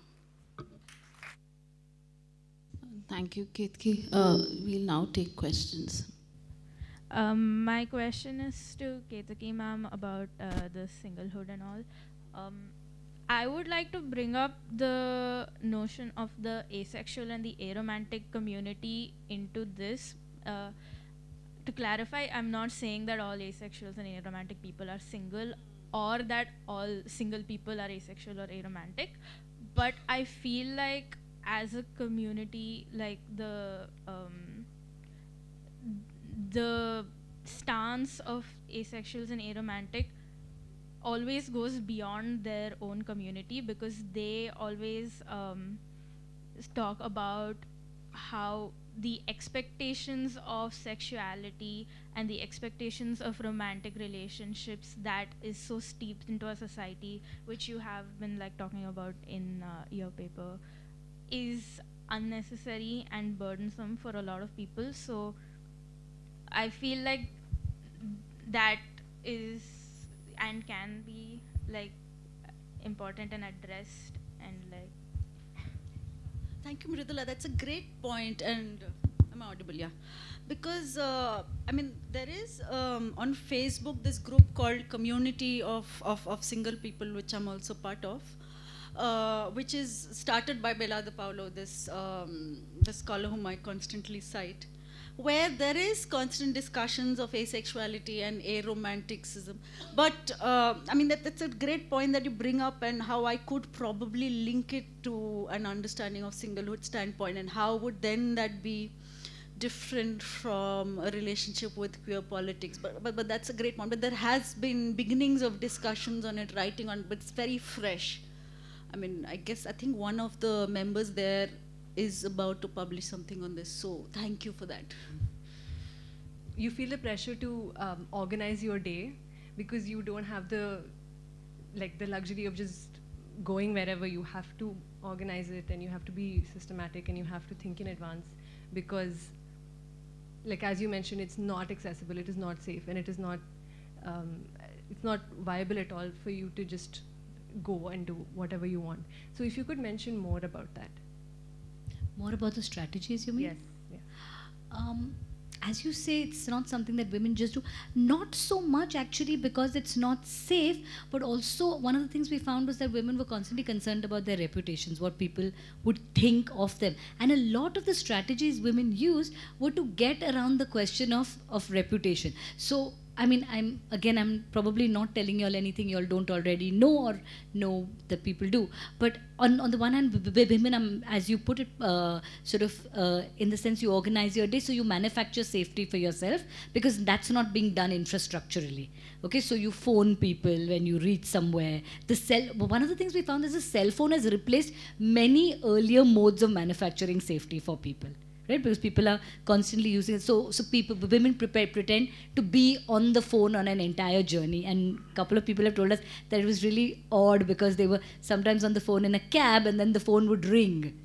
You know, so you're pretending to be talking, or sometimes you're really talking to somebody. Also, the kind of clothing you wear. Women often wore jackets over other kinds of clothing when they left their homes, so that the people at home would think that they were wearing one thing, but then the jackets would come off when they went out. So this was both a way of sort of engaging with public transport, but also a way of engaging with people at home. So there was this constant. What we found that even a limited number of women. So if you say the most privileged women. Okay, women who have some amount of access did not have unlimited access. So everybody was strategizing in some way or the other. Or some people would say that that I wear certain kinds of clothing because it allows me to access. I dress in a modest way because I want to be able to access the public. Someone else would change clothes in taxis, change clothes in cars, go somewhere and change clothes. So there's this constant way in which women are thinking about what, as you say, every day, one is thinking about how long one is going to be out, what one is going to do there. Can you, if you're traveling with other women friends, can you stay for the sound and light show, for instance? What does it mean? What modes of transport are going to be available? When can you? So that's the kind of strategizing we were talking about. But also there's a lot of subterfuge. There's a lot of storytelling, right? And it doesn't mean that women are not having fun. They are. But the kind of energy being put into having that fun is this kind of whole backstory. Thank you all for your presentation. I have a question. I have two questions on the paper Living Apart Together. The first question is that at one point you'd mentioned in the gradual decline of masculinity as the husbands are very supportive. So I want to ask that why is it that husbands or / men being more supportive is seen as the decline in their masculinity? It slightly disturbs me because the term masculinity is used there, so I would like to ask you to expand more on it a little bit. And the second question is that a lot of couples are very grateful for technology playing a big role in their relationship, in their marriage. So what do you think about the compromise that's there in the physical intimacy, especially after having a baby? Thank you. Thank you for both the questions. Apologies for my throat. Yeah. So to answer your first question, I purposely chose the word masculinity in this sense because also to say that this paper is under review, and I just received comments which I thought were very helpful, and one of the reviewers asked me to use the term masculinity, so I also thought this is a good platform to get feedback. So what the reviewer suggested was that this is a space where masculinity is on the decline because in the sense that the husbands are supportive and the in-laws or the fathers-in-laws, etc. are not, the extended family members are not. So that micro space, gradual decline of masculinity is what I am talking about, that in the sense that I'm singling out the husbands. So this is a very micro masculinity that I'm talking about. I should have specified that. I missed that maybe because of my ill health. I'm extremely sorry about that, yes. But so when I talk about masculinity or when I talk about decline of masculinity, I mean it in the very micro, small husband space that I mentioned. To answer your second question about technology and intimacy, of course, physical intimacy, not just after having a baby, in terms of sexual intimacy also, there are issues, and particularly a lot of men spoke about the adjustments that they had to make, and the women also it suggested that they have very supportive husbands in that sense also, because the sexual intimacy also is also a sense of control, right? Like their husbands don't necessarily demand that kind of intimacy from them. But yes, physical intimacy is compromised because some of them meet just for 2 years once. So some of them also meet very. So one couple I interviewed, the child I think is now 3 years old, and the father comes just twice a year, you know, like lack of leaves, and the mother is doing a PhD. So yeah, some of the challenges that they face are, and I also face this, but the child often forgets who the father is, like recognition, then, and each time, and once they recognize who the father is, it's almost time for the father to leave. So in that sense, physical intimacy is, yes, compromised, and it is actually a huge problem. Right, that is because not just in terms of having the baby, but even there are couples who just live individually in separate households, isn't it? Like they face loneliness. Of course, there are other network systems that they rely on, such as friends, books, etc. But even then, the actual reason for companionship that one finds in the marriage is missing in an everyday setting. So in that sense, yes, the physical intimacy is compromised, which is why they say that they rely hugely on virtual intimacy. For some of them, this video call is very, very important, because at least they get to see the person, they get to connect through each other, through Skype, etc. So yes, so in that sense, this is why I'm arguing that a new form of intimacy is being constructed, which is departing from the initial physical intimacy within the marriage system which used to exist. Thank you. I think Dominic had a question. I saw him raise his hand, yeah. Question for Dr. Shilpa. Your paper was very interesting, your presentation was very interesting, and something that I hadn't thought about that much before, this idea of loitering and play as being important in the feminist movement, or sort of in like claiming public spaces in this way. And it's sparked some thoughts and some interesting thoughts that hopefully I'll be able to develop. And I don't know if I'll be able to ask you questions in the future, but it'll probably take me a few days to find the right questions. But I was really interested in the way in which the urban, in particular, seemed to frame most of the ways in which women could assert their right to, or this claim to loiter, or to play, to seemingly do nothing. I was wondering if you could comment on some of the ways that you think that urban space affects this ability to loiter versus other sorts of spaces, and particularly I'm thinking spaces or places, particularly the rural and the natural.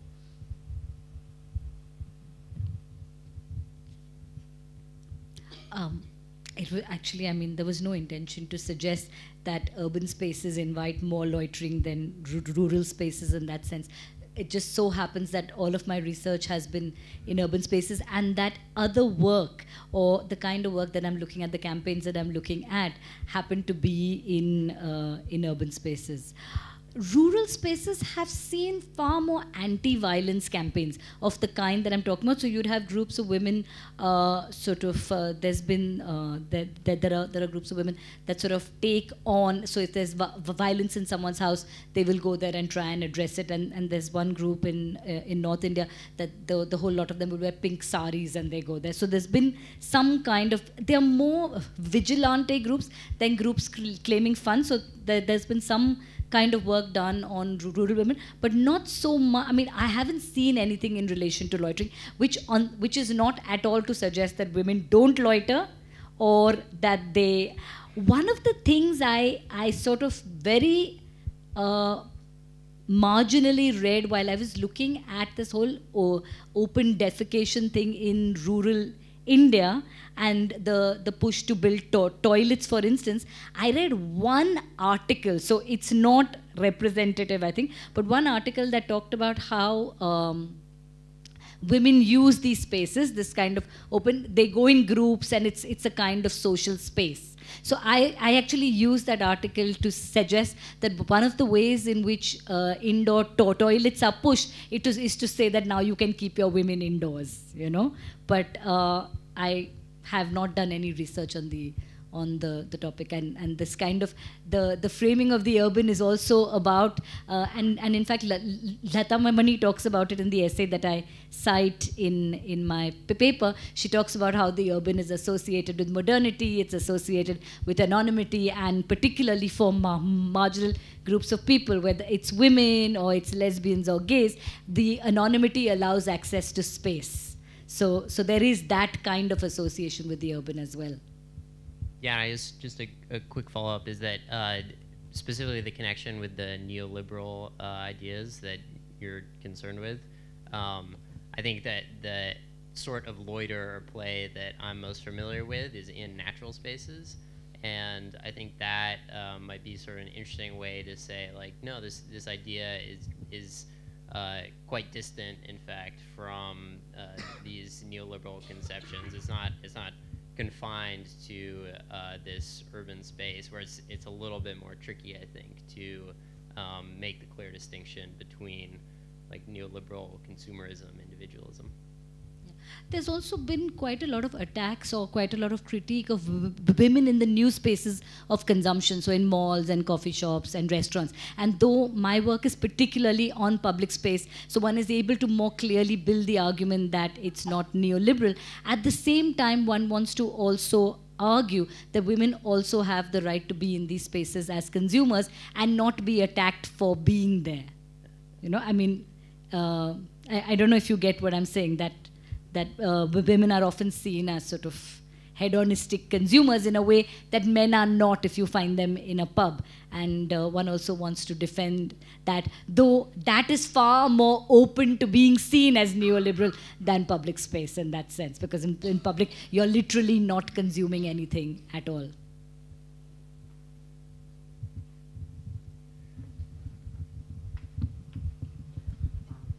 I just have a small clarification. So the public loitering makes sense in a metropolitan city, and what you talked about, the rural space, is okay.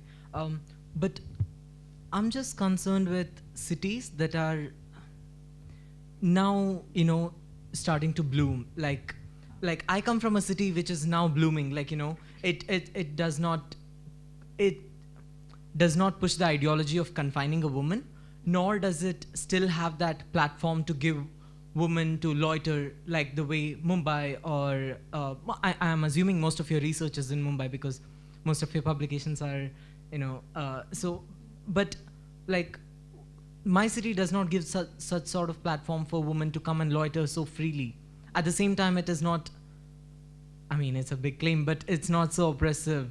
So how, I mean, I'm just trying to understand, where do those cities stand? Do you want to say what city, or you'd rather not?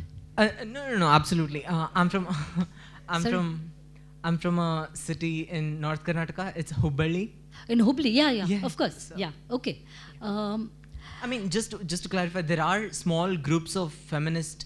There is reading happening. There are meetings happening. There's indoor fun activities happening, but they're just not outdoor. Like, I mean, I've been to a couple of parties where members of my family are directly linked, and they always have fun indoors.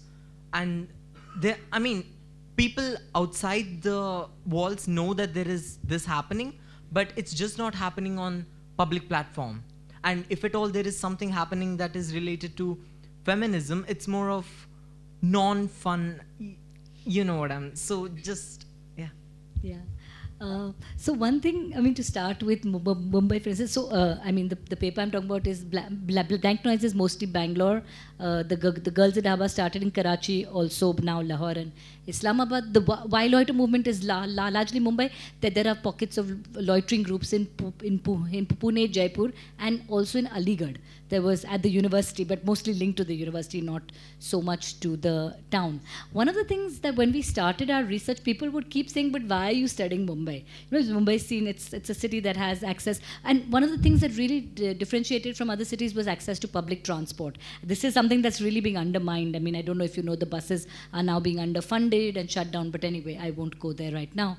And people would keep saying, why are you studying Mumbai? But in fact, we found that even in Mumbai, that women did not have access to unconditional access to public space for fun. But nonetheless, what you're saying is absolutely true, that you're likely to see women. And one of the other things we did was we mapped women in various parts of the city. And we found that even at its peak, there were never more than 28% women. And in fact, this figure was surprising to us, because if you'd asked us just in terms of the gaze, how we felt, I would have said there were 40%.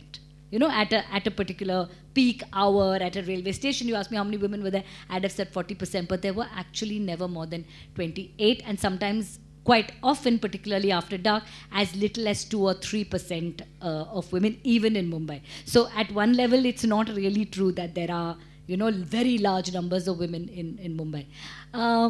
To answer your question on small towns, I mean, I have not studied them, so I don't know. But I'd say fun indoors or outdoors is to be celebrated. When you talk of feminism, and which is precisely the point in some ways I'm making the people, that feminism is often seen as deeply serious. It's about reading, it's about discussion, it's about a space that we occupy when we want to engage of politics. And what these movements do is that they open up this space. And so even the kind of fun you're talking about indoors, sometimes it's raucous, there's a kind of laughter that takes place. I mean, I don't know about the gatherings you're talking about, but I've been part of many women's gatherings that are this kind of people are cracking jokes that are often sort of inappropriate, and there's laughter. And it's also, a lot of those jokes are at the expense of the patriarchy. You know, and I think they're deeply feminist, those spaces. Yeah, absolutely, because they transform the way in which women are able to see themselves, and they help build a critique of their own worlds and lives. Right? And I'm sure many of those women move to other parts of the city, other parts of the country, and they take these visions with them. And hopefully other cities and spaces and cities like Mumbai will continue to expand and offer these kind of spaces for women to articulate pleasure, both indoors and outdoors. I also, though we talk about public space, one of the things, because everything is located on a binary, we're often talking about the private and the public as if they belong in two different spheres. Yeah. But it's actually a continuum, right? The kind of fun we can have in private, and a lot, you say people know it's happening. Yeah. That's public, right? Thank you so much. My question is for Ketaki ma'am. I was really intrigued by the statement in your essay, which talked about sharing of ideas between queer politics and singlehood politics. And then you mentioned S for singlehood being included in the umbrella term of LGBTQIA+. So I can personally see how that can be something problematic in multiple ways. So I was wondering if you could maybe, you know, share your stance or comment on this. So the thing is, this is not something which I am saying to add the letter S to the LGBTQ list. This is something which Michael Kopp playfully suggests, that sometimes he wants to. I mean, he's not building on it beyond that. And I personally, while I understand where he's coming from, that's what I say in my paper, that I don't want it to be part of the queer politics. I want it to move away and have a standpoint of its own. Because also queer politics and feminist politics is not engaging with it, and it's not enough to talk about a singlehood. So yes, while it might make certain sense to certain people, and it's been talked about in that sense, especially in, you know, historically, we've spoken about lesbian women as single women. But then I say no, that now it's the time to move it away from that. And I don't think apart from Michael Kopp, anyone else is attaching it to that list. And he just does it en passant. Like, there's nothing, he doesn't really engage with it. But I would be happy to hear what your problems specifically are to add to. I mean, that would be, if you ask, I guess, a bunch of people who see themselves as belonging to the community. We could sometimes see, see, I don't know how to say this without getting in trouble. So, like the S being included, I mean, it undermines the whole way in terms of the fact that there are, you know, like, your sexuality is separate from your relationship like status, you know, like those two don't need to be the same, those two are not the same. So straight people can be single, anyone that's queer can be single. So I mean, in that sense, I think it's trying to bridge two things that don't need to be bridged at all. So, I mean, that's what I thought from the little that was there, but yeah. I mean, I guess I see how, like, why he was making that statement, because he might have been like, what, because it's a non-normative kind of, yes. Yeah, but other than that, there's almost, I don't know, no real, you know, Yes. link. Yes, So, yes. which is why I asked if you could comment on it. So, thank you.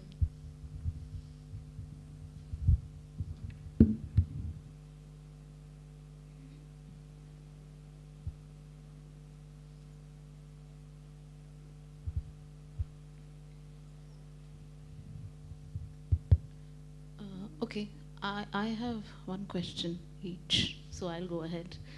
Okay, so my question to you, Shilpa, is do you think women in different age groups have different kinds of fun? You know, like, do you think fun is like women young, when 30 to 40 have one kind of fun, and how that is kind of restricted and accessed? That's my question to you. And my question to you, Ketki, is that there are a lot of women who are not single out of choice, you know, like they are kind of pushed to be single. So how would they fit into your narrative? Yeah. So. Actually, no. I mean, I don't think it's cast by age. One of the things we found in the early stages of our research, we were sort of looking at what women did for leisure and recreation, and one of the things that actually very interestingly transformed women's recreational lives was marriage and children. That until that point, that women particularly had children, but also for many women got married, their recreational lives were very similar to men of their age. But once they married and had children, they seemed to have far less time for recreation than men their age, or men in their stage of life. So married men and men with children didn't have that much less time for recreation than single men. But married women and women with children had far less time for recreation than single women. And so that seemed to be a kind of marker. But in terms of age, I found, and one of the things that in recent time feminist debates have also tried to argue the generational divide, especially around the list, if you all remember, in 2017 and around Me Too. And in a sense, I found really that it isn't, that maybe there are sort of women on either side that belong to certain generations, but I don't think it's the generational divide that's placing them on either side of the debate. And so also with fun, I think women of different ages, I mean, I think women of certain ages are not allowed to have certain kinds of fun, but it's not like they don't want to. And given an opportunity, and you often find in festival spaces and all, that women refer, and I think that what Ketki was also saying about this childlike fun, the minute women are given the permission to behave like they did when they were children, they do. And often you find this in kind of festival spaces. And one of the things we found that women would often go to the Siddhivinayak temple in Mumbai, and on a particular night, you can go very early morning for darshan, but you stand in that queue from like midnight, and a lot of women would go there with their friends. So they would have dinner, and then they would go and stand all night in that queue in a very virtuous, pious way. But they were having a damn good time. That's a very good point, Jagriti, that you raise, not out of choice. So a number of scholars, Sarah Lamb specifically, recently, and what's her name, Kinnara Lahatz, speak. They say that when we understand singlehood and singlehood by choice, that doesn't really cover most women. That a lot of women often do not make the choice. There's no out of context choice that they make to remain single. But how would I see that as part of my? I would say definitely that is also choice or no choice. The fact that you're single, I would still include within that framework of the singlehood standpoint. And very often, it's not to dismiss that women cannot freely choose, but also not to understand that, yes, that it's, but also that it's not always like a very freely taken choice, often pushed into it, as you said. But that would still be, I would still see that as part of the framework of singlehood. Because that still does something. You're still outside that couple. You're still outside. I mean, you still in some sense experience what the Paulo calls singlism, even if you don't choose it. So, I mean, you're still positioned then to talk about solitude. You're still positioned then to talk about not the couple and how you experience things. I have a question for you actually in relation to something that Ketki is saying. That I'm wondering that, and this is I'd say particularly for LAT couples who don't have children, that does it then allow a space where you are both coupled and so nobody's asking you any questions about when you're marrying and you're normative, but you still have the pleasure of sort of singleness and solitude and doing whatever you like whenever you like, and not in a sense having to be part of a couple, but you're part of a couple when you like and not part of a couple when you don't like. It seems like the best of both worlds in some sense. Yes, from personal experience, absolutely. Yeah, I often think, I often tell my husband that a guest appearance husband is the best husband. Yeah, it's a joke between us because, so to share from my personal experience, sometimes his idiosyncrasies get on my nerves. So he's a singer. And one of the challenges of marrying a singer, he sings all the time. Yeah, good singer, but singing all the time. So even when the child is asleep, he's singing. Then something that you do not enjoy. So yes, not just couples without children, even couples with children actually want to enjoy this kind of a space in LAT. Yeah. And I'm one of the prime examples. Not just me, even other respondents also mentioned they're very happy, which is why I thought that I was one of a kind, but then I realized that no, most people agreed with me that they're very happy in this kind of a space, which is why they are in no urgency, they are in no rush to actually live together.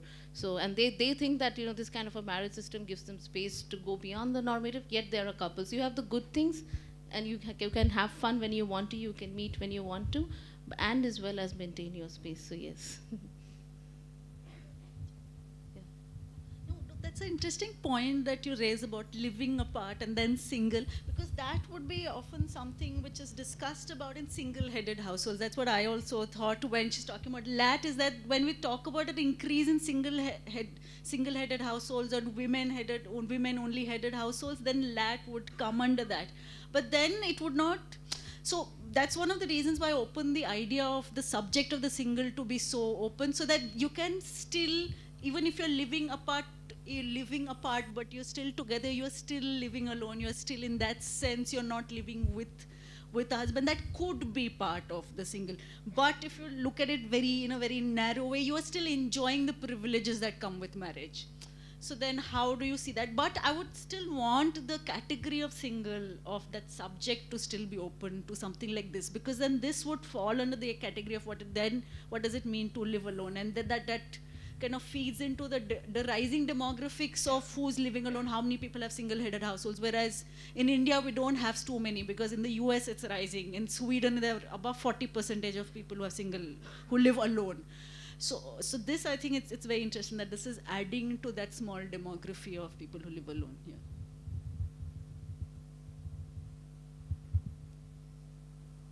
Okay, so thank you everybody for coming. I also want to, I have to thank a few people. I want to thank Dr. Nikhil Govind for giving me this opportunity to organize this event. I want to thank our staff, Raksha Chandrika, who really helped me organize all the logistics, Nikhil Ravishankar for coordinating the stage, Pawan for helping out with the last minute details, Komal moderating. I want to thank our Chief Warden, Transport Department, and the audience. Thank you all for coming. Yes. And thank you, Shilpa. Thank you, Ketki. Thank you for such lovely speakers. Thank you.